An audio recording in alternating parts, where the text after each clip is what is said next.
Welcome to the monthly preview highlighting the top features in this issue. The March edition of The Banker will be distributed at both the Institute of International Finance G20 meeting and the Inter-American Development Bank meeting taking place in Argentina in March.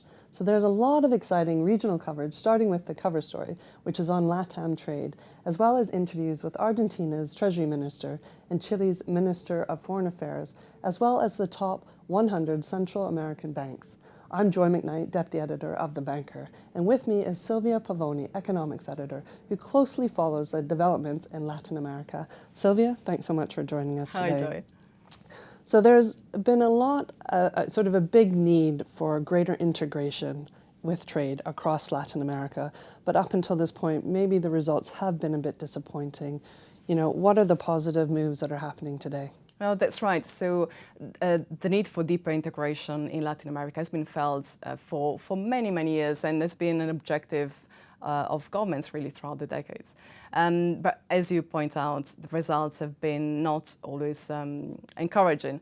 But a number of things are happening at the same time, which makes us think that this might really be the year that Latin America kind of gets its house in order when it comes to regional trade, but also international trade. For example, let's look at Mexico. So Mexico is engaging with Canada and the US to renegotiate NAFTA, the North American Free Trade Agreement, with the US continuing to have a bit of an adversarial stance towards it because of its obsession with the trade deficit.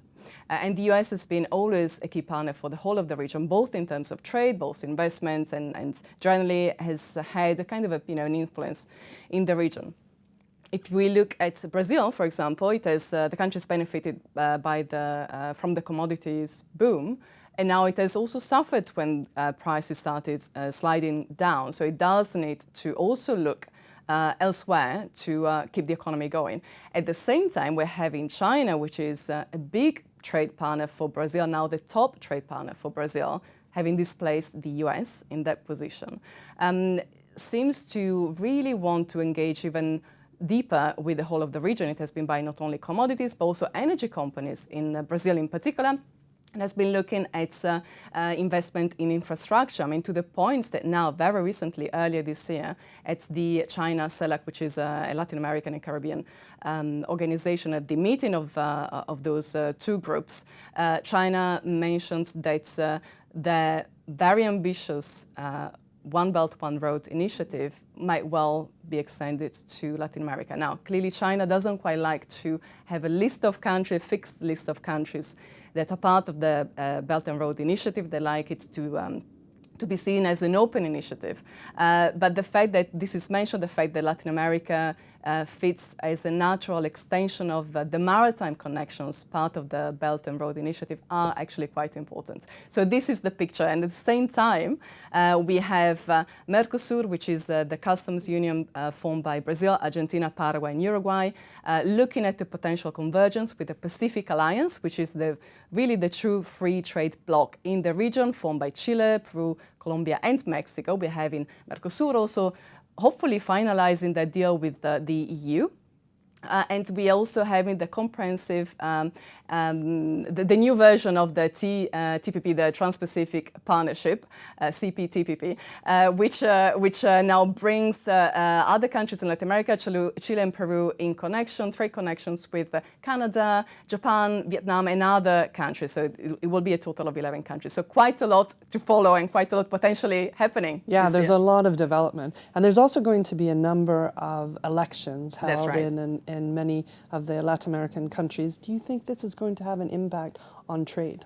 That's a very good point, because one of the reasons, I think, why we got to a stage where Latin American countries are looking at deepening their relations within the regional sides is because we're also having governments in place that perhaps are a little bit more pro-markets.